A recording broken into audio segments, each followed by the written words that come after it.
Europe 1. Pascal Praud et vous. Le classement des personnalités télé préférées des Français a été publié.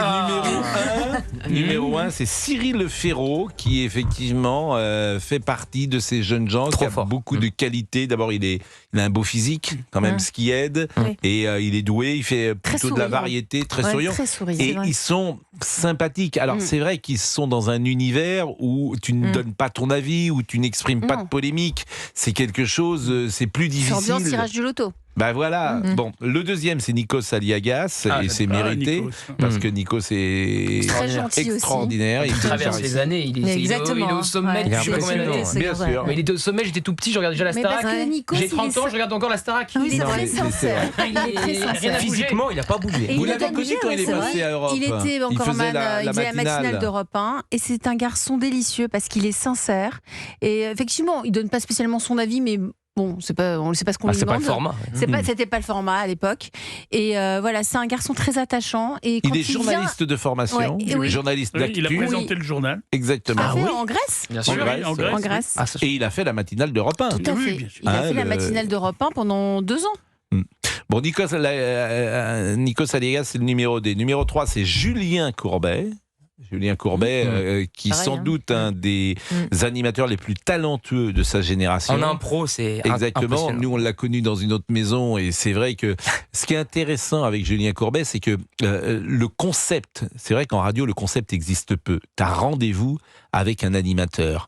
Et Julien Courbet, on se fiche de savoir si les toilettes vont être débouchées ou pas. C'est pas le sujet. Tu l'écoutes pas pour ça. Vous n'aviez pas d'autres exemples là? Non, parce qu'il est didactique, c'est vrai. Non, mais tu l'écoutes parce que c'est un show. C'est-à-dire qu'il fait rire, il a son équipe, il passe des coups de fil. Il est comme joue. ça dans la vie aussi. Il est très sympa. Il est très sympa et lui pareil, il fait ce métier depuis si longtemps. Il est. Moi je me souviens des passages antennes avec vous. Ça fait 25 ans. Ça fait 25 ans qu'il fait la même émission sur une radio concurrente. Que dites-vous? Les passages antennes avec vous sur RTL, c'était très très drôle. Mais non, mais parce qu'il est doué, parce que Pascal jouait le jeu, Julien essayait de clasher Pascal, c'était très drôle. Mais il est très très bon. On avait même fait un jour, je crois, une caméra cachée. Voilà, où il s'est fait passer pour quelqu'un du Sud-Ouest, quelque chose comme ça. Qui m'avait vu à la boule et avec ma voiture. Et vous garez votre grosse voiture. Bon. Donc Julien Courbet, c'est pas une surprise non plus. Durer aussi longtemps. Ouais. Alors ça, c'est très intéressant d'ailleurs parce que je suis pas sûr que les jeunes animateurs dureront. Courbet, c'est la génération qui a suivi Drucker, etc.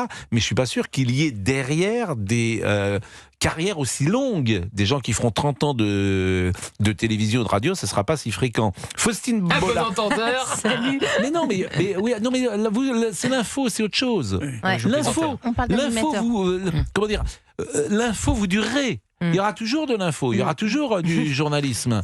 Bon, être un animateur pendant 30 ans d'émissions légères, c'est pas évident. Il y a Jean-Pierre Foucault. Exactement, c'est pas évident. Mais regardez, vous citez 2 exemples. Nikos aussi, ça fait plusieurs décennies qu'il est au sommet. Mais ils ont le même âge, Courbet et on pourrait citer Denis Brognard aussi qui fait Koh-Lanta depuis je sais pas combien d'années. Je suis d'accord avec vous, mais ils sont peu, 60 ans. S'ils n'ont pas 60, ils ont 57 ou 58. Moi, ce qui m'intéresse, c'est est-ce que Camille Combal... Ou Cyril Ferraud, ou Cyril Ferraud. Je vous signale que depuis Arthur, depuis Nagui, etc., il y a eu très peu d'animateurs qui ont percé. Faites très attention, des gens jeunes. Arthur, Nagui, Delarue, à 25 ans, 30 ans, ils étaient déjà... Ils étaient au sommet pour une raison simple, les jeunes vont sur Internet. Donc, entre autres. Quelqu'un comme Guillaume Pley, maintenant, il interviewe l'ancien président Nicolas Sarkozy sur YouTube. Exactement. Mais Arthur, très rapidement, il est devenu Arthur et Delarue, bien sûr. Bon, aujourd'hui, cette relève-là, dans cette... comment dire, dans cette... mais je pense qu'Olivier a la bonne explication. C'est-à-dire que maintenant, il y a d'autres médias. Quand Nicolas Sarkozy choisit comme seule interview de ne pas aller à la télévision, mais sur une chaîne YouTube, il envoie déjà un signal à la télé, ça dit quelque en chose, gros, et à nous, journalistes de télé. Le média télé, excusez-moi, il est un peu ringard, c'est ça que ça veut dire. Et donc je vais aller m'exprimer pendant 2 heures, format que ne m'offre pas la télévision, auprès de Guillaume Pley, qui maintenant fait la tournée des Zéniths, en plus avec ses invités les plus forts. Il est très, donc fort. Un Guillaume Pley, peut-être qu'il aurait fait de la télé à une autre époque. Bien donc sûr. On voit qu'il y a différents médias. Et évidemment, on prie pour que la... Cyril Ferraud ne présente pas vraiment de la variété, il anime surtout des jeux.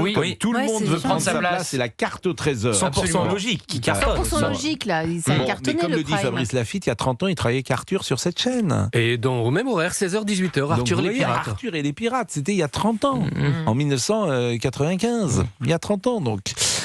Faustine Bollard 4e, Olivier Mine est 5e. Alors ça, pour France Télévisions, c'est terrible parce qu'ils s'en sont séparés. Et notre ami Cyril Hanouna est 6e. Donc il fait une entrée tout à fait remarquable. Alors pour le moment, il y a peu de journalistes sur l'info ou sur l'actu.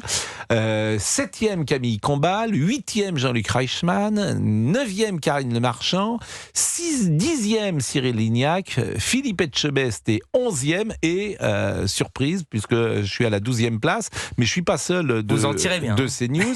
Ce qui est intéressant, c'est que cette 12e place, c'est vrai, je suis le premier journaliste d'info. Voilà. Mais pour une raison aussi assez simple, c'est que jadis, les présentateurs de TF1, de France Télévisions étaient d'immenses stars, disons-le. Oui, PPDA. Étaient des stars. Pernod. Aujourd'hui, c'est pas faire injure de dire qu'ils sont moins starisés. Contrairement à vous. Non, mais arrêtez, ne dites pas cela. Mais c'est vrai que vous citiez PPDA, Christine O'Krent dans les années 80. Pernod, je pourrais en citer, bien sûr. Voilà, Claire Chazal. C'était des gens qui faisaient deux fois par an, parfois la une de Paris Match. Il y avait une vie people, il y avait une vie qui était donnée alors qu'aujourd'hui, je suis pas sûr qu'on les arrête dans la rue. Non. Sans leur faire offense d'ailleurs. Donc voilà. Alors CNews est plutôt bien représenté puisque Christine Kelly est 23e, Laurence évidemment, et à la 29e place. Et puis notre ami Elliot est à la 44e place, Elliot Deval. Et puis ça s'arrête. Elliot Deval. J'ai regardé plusieurs fois, je n'ai pas vu Gauthier. Vous l'avez vu? Non. Moi, je me permets avec Elliot parce qu'il me chante depuis ce matin. Non, mais on s'en Elliot Gauthier, s'il vous plaît. Il me chante depuis ce matin. Ne faisons pas ça. Il va faire. Mais bien sûr. Mais c'est intéressant. Vous savez, alors c'est un sondage. Moi, j'ai appelé la méthodologie. Ce sont les lecteurs qui sont interrogés. Mais c'est un vrai sondage sur 1000 personnes. C'est le Figaro Magazine. C'est les lecteurs du Figaro TV. Figaro TV. Figaro TV, c'est pas que le Figaro d'ailleurs, c'est très large, le Figaro TV. Bon, Nagui a été premier par exemple, alors qu'il penche pas spécialement à droite, tout ça pour dire que c'est pas un sondage politique. Mais ce qui est intéressant, c'est que par exemple, il n'y a pas une personne d'LCI, il n'y a pas une personne de BFM, oui, c'est vrai. Il y a 4 journalistes dans les 50 de CNews. Ça dit quelque chose. Mais alors ça correspond aussi aux audiences. Bien sûr. Bien évidemment, puisque BFM et LCI. Mais ça veut dire que les incarnations de CNews sont assez fortes, elles sont très fortes, très identifiées, bien sûr, et que nos confrères le sont moins. Mais ça ne veut pas dire qu'ils n'ont pas de qualité, loin de là. Mais aujourd'hui, le succès de CNews, effectivement, il signifie quelque chose. Aussi. Elliot, on voulait vous féliciter. Vous êtes où, Elliot? Vous êtes à mais il est là en plus. Elliot, merci Pascal. Vous êtes où, Elliot?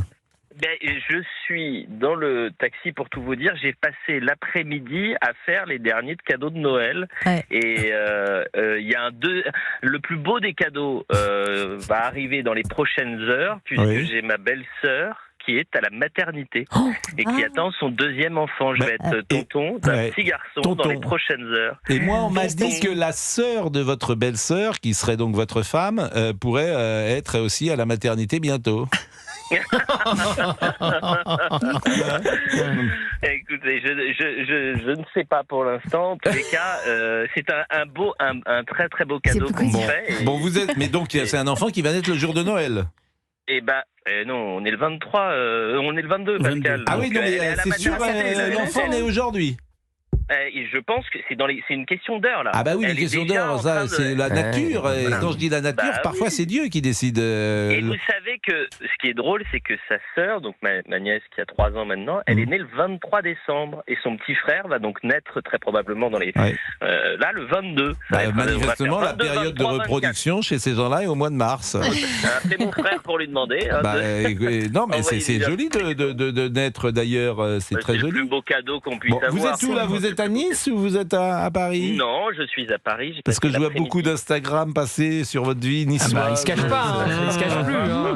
Il y a beaucoup de médias qui en parlent. Il y a beaucoup de... Je suis très bien accompagné et à Paris. Voilà. Et vous serez à Noël, donc à Paris. Il y avait un monde. J'étais dans un... C'était pour vous, c'était pour vous. Il y avait un monde, vous parlez comme ma mère. Il y avait un monde en ville. Ah oui. Parce que quand on est en province, on dit on descend en ville, c'est ce qu'on dit quand on est en province. Tu descends en ville? Oui. Bon, il y avait un monde en ville. Oh, bon, c'est pareil. J'ai appris grâce à vous, Pascal, grâce à l'émission, qu'on pouvait acheter et offrir pour Noël des crèmes pour très vieille peau. Exactement. Parce que des crèmes de vieille peau. Vous vouliez m'offrir quelque chose, c'est ça que vous voulez dire? Non, vous ce serait pour vieille peau, mais pas très vieille peau quand même. Dans l'avenir devant vous. Bon, c'est vous qui allez être là entre 16h et 18h à partir de mercredi? À partir de mercredi, oui, et jusqu'au 30. Donc c'est vous qui serez là, essayez de conserver, j'allais dire, pas fuir tout le monde. Essayez d'être à la hauteur, parce que on a une, mais peut-être que Sabrina sera là. Je ne sais pas quelle sera votre équipe. Qui va travailler avec Elliot? Personne n'a envie, généralement. Bah, si, tout le monde prend des si, vacances. un lundi, je serai avec Elliot. Ouais. Bon, vous serez avec Elliot. Bon, bah écoutez, on vous fait confiance. On vous fait confiance. On vous félicite pour votre année, parce que vous avez fait une année absolument magnifique. Oui, bravo pour la 44e place. Exactement, vous avez fait une année magnifique avec Gauthier Lebret. Vous êtes deux espoirs de la télévision et de la radio française. Vous êtes jeune, vous avez du talent, vous avez déjà beaucoup d'expérience. C'est ça qui frappe. Parce que Gérard, il le sait, ça c'est une vérité. C'est-à-dire que le nombre d'heures d'antennes accumulées avec les chaînes info, Gérard, alors qu'à l'époque, tu faisais de la télé de temps en temps, et la télé, faut en faire. Oui, non, mais c'est une race de nouveaux journalistes que nous avons, grâce à toi et à quelques autres. Elliot, j'aime beaucoup aussi. Alors que les anciens journalistes ne parlaient pas dans les micros. Non, mais nous, on faisait pas autant d'antennes. Enfin, on faisait beaucoup d'antennes, mais on faisait... Je ne sais pas comment dire. On n'était pas autant... par exemple, toi, tu fais 3 heures. 5h30 par jour. Ah, oui, c'est formidable. Moi, il m'est arrivé de faire des journées harassantes à Europe 1 quand j'avais 25 ans. Mais c'était des petits bouts. Vous avez des petits trucs, des petits machins, une minute, 2 minutes. Attention, les jeunes n'allaient pas à l'antenne aussi vite. Non, mais on n'aurait jamais... Alors, je dis ça... En plus, je suis ravi pour vous, pour la nouvelle génération. Mais jamais Maurice Siegel ou Jean Gorini auraient eu l'idée de me... Moi, j'avais 5 ans déjà de radio, mais de me donner une émission. 5 ans. Non, mais je veux dire, 5 ans, quand tu es arrivé à... C'est formidable. Donc, vous avez une chance. Et en plus, vous le faites tellement bien qu'on se dit, mais on aurait dû le faire avant, quoi.